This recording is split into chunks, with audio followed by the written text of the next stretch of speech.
Bismillahirrahmanirrahim. Assalamualaikum warahmatullahi wabarakatuh.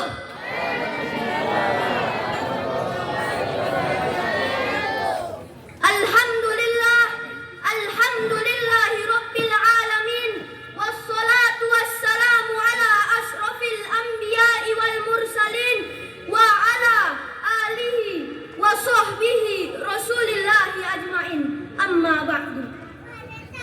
Puji beserta syukur marilah kita panjatkan kehadirat Allah Subhanahu wa taala atas segala nikmat dan karunia-Nya yang telah Allah berikan kepada kita.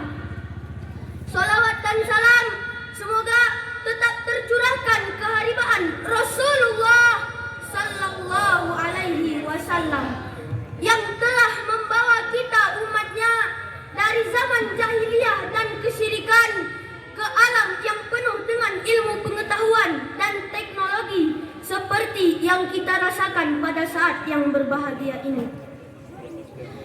Dewan Hakim yang arif dan bijaksana, hadirin yang dirahmati Allah Subhanahu wa taala. Kemajuan teknologi informasi saat ini sangatlah pesat dan arus informasi begitu cepat. Apalagi saat-saat virus COVID-19 melanda bangsa saat itu. Kebijakan PPKM memaksa semua kegiatan seperti bekerja, belajar, berbelanja, dan aktivitas lainnya dilakukan dengan memanfaatkan media sosial dari rumah masing-masing. Hal ini menyebabkan penggunaan internet di rumah serta media sosial menjadi meningkat secara signifikan. Memang kehadiran media sosial memberikan kemudahan bagi manusia untuk berkomunikasi dan bersosialisasi. Namun, seiring perkembangan teknologi yang begitu pesat di dunia pada umumnya dan di Indonesia khususnya yang terus bertambah setiap harinya, menjadi kesempatan bagi kelompok dan oknum-oknum tertentu menyebarkan berita hoax yang beredar lewat media sosial, mulai dari Facebook, YouTube, WhatsApp, Twitter, Instagram, serta media sosial lainnya. Berita hoax bukan saja bisa membuat masyarakat menjadi bingung, namun bisa mendatangkan kepanikan, kecemasan, serta dapat memecah belah persatuan dan kesatuan bangsa saat ini.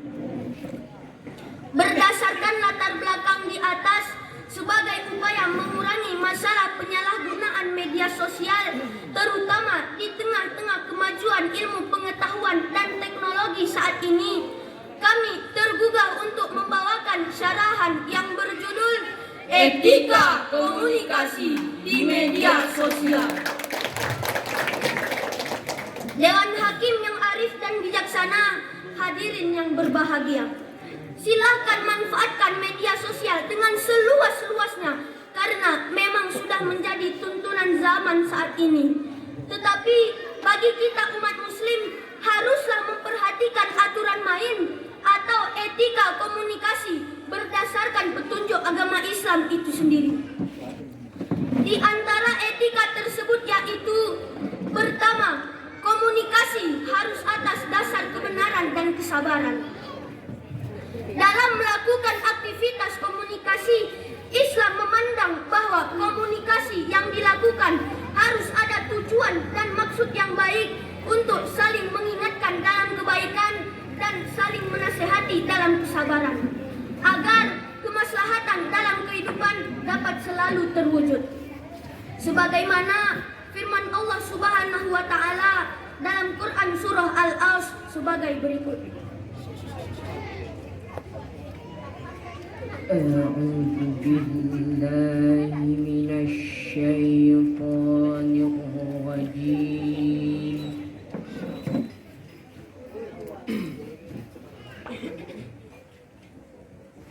بسم الله الرحمن الرحيم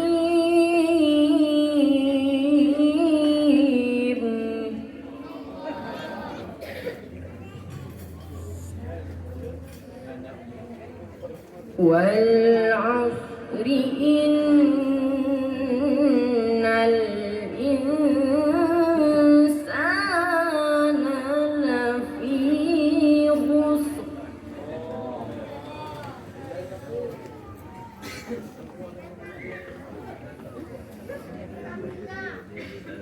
إلا الذين آمنوا وعملوا الصالحات وتواصوا بالحق وتواصوا بالصبر.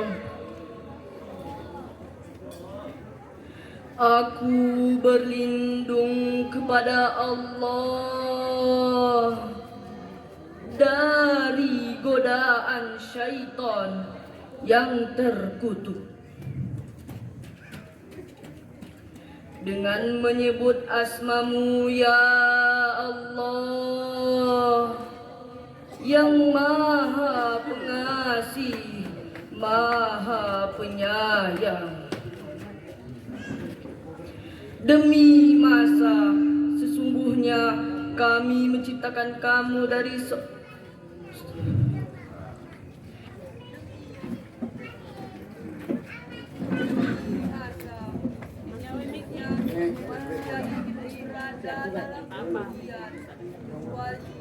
orang-orang yang beriman dan beramal saleh serta saling menasihati kebenaran dan saling menasihati kesabaran. Dewan Hakim yang mulia, hadirin yang berbahagia. Yang kedua, filtrasi dalam menerima informasi atau tabayun. Dalam aktivitas komunikasi, tentu adanya aktivitas penerimaan dan penyampaian informasi. Seiring perkembangan teknologi informasi dan komunikasi melalui jaringan internet, kita sangat mudah menemukan dan menyampaikan informasi tanpa terhalang jarak dan waktu. Untuk itu, perlu adanya filtrasi dalam menerima informasi sebelum disampaikan ke orang lain agar kita terhindar dari hal-hal yang dapat merugikan diri sendiri maupun orang lain. Dalam hal ini, Al-Quran memberikan perintah tabayun, teliti, jeli, dan hati-hati dalam menerima informasi. Sebagaimana firman Allah Subhanahu wa Ta'ala dalam Quran Surah Al-Isra ayat 6 sebagai berikut.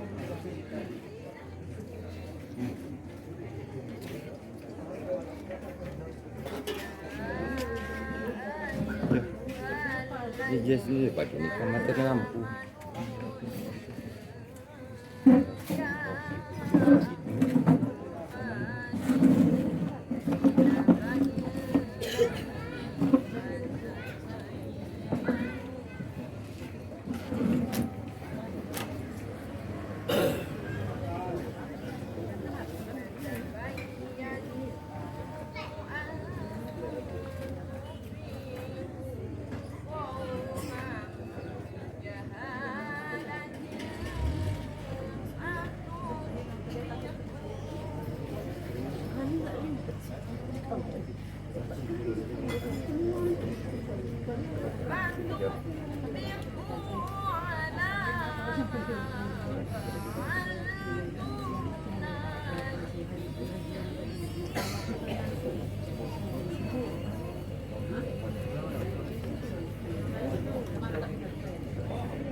Datang kepadamu orang fasik membawa suatu berita, maka periksalah dengan teliti agar kamu tidak menimpakan suatu musibah kepada suatu kaum tanpa mengetahui keadaannya yang menyebabkan kamu menyesal atas perbuatanmu itu. Dewan Hakim yang mulia, hadirin yang berbahagia. Dari ayat tersebut kita bisa mengambil makna bahwa apabila telah datang orang fasik dan juga bisa berlaku umum dari siapa saja, maka kita diharuskan untuk memeriksa dan meneliti terlebih dahulu kabar tersebut. Dan janganlah tergesa-gesa membenarkan dan menyebarkan berita tersebut. Terkhusus di zaman kemajuan teknologi masa kini, berita hoaks, fitnah, dan ujaran kebencian sangat banyak menyebar luas di media sosial. Maka ada 3 hal yang harus kita lakukan sebelum menerima dan menyampaikan informasi, yakni pertama, validasi, cek kesahihannya. Yang kedua, verifikasi, cek kebenarannya. Dan yang ketiga, klarifikasi, cek kejelasan sumber informasinya. Kalau sudah dilakukan ketiga hal tersebut, tafadhol like, comment, and share. Dewan Hakim yang mulia, hadirin yang berbahagia. Yang ketiga, saling menghargai dan menghormati atas perbedaan. Islam juga mengajarkan kepada kita agar dalam aktivitas komunikasi harus bersifat saling menghargai dan menghormati atas perbedaan, baik perbedaan atas suku, ras, budaya, serta agama, maupun perbedaan pilihan dan pendapat.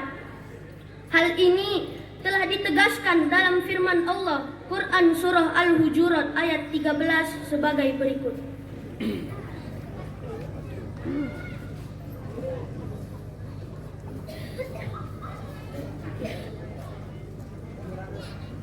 Ya ayyuhan nasu inna khalaqnakum min dzakarin wa unsa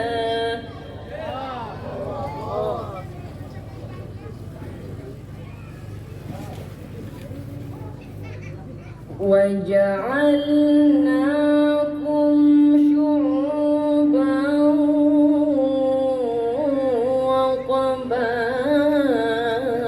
وقبائل لتعارفوا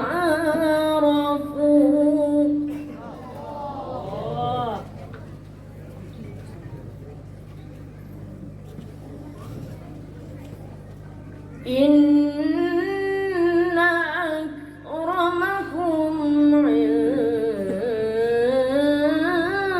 الله أتقاكم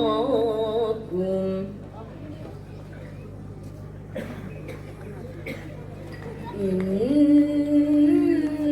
الله عليم خبير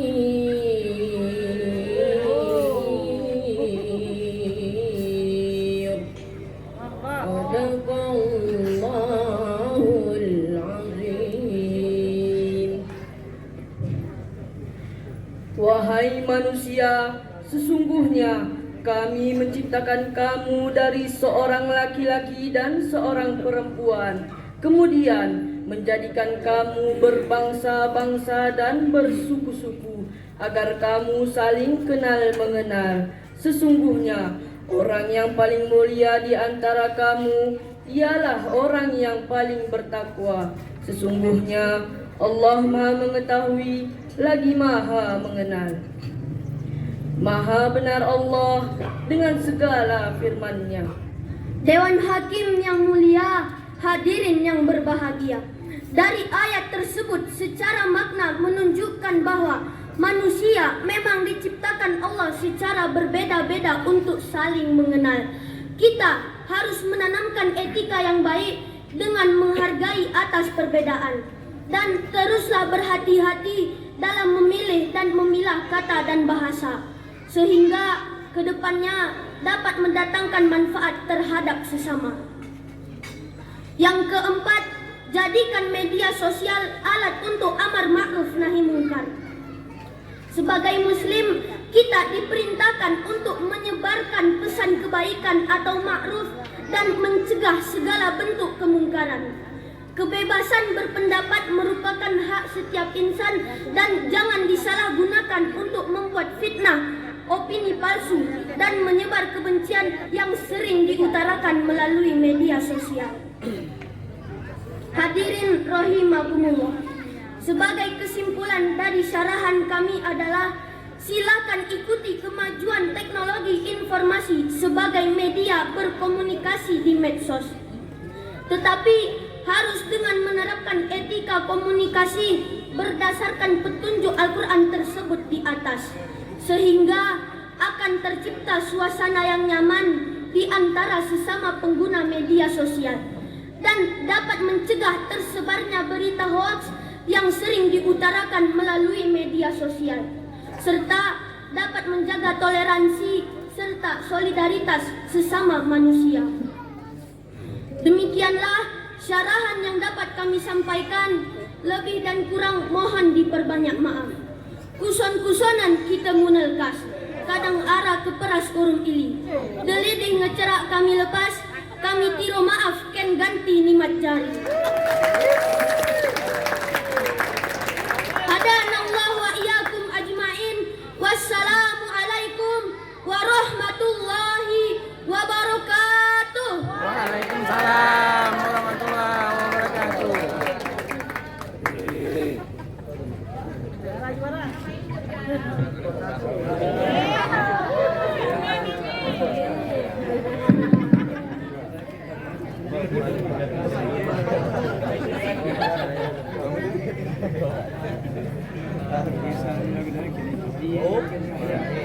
Dewan Hakim yang mulia, para hadirin yang kami hormati,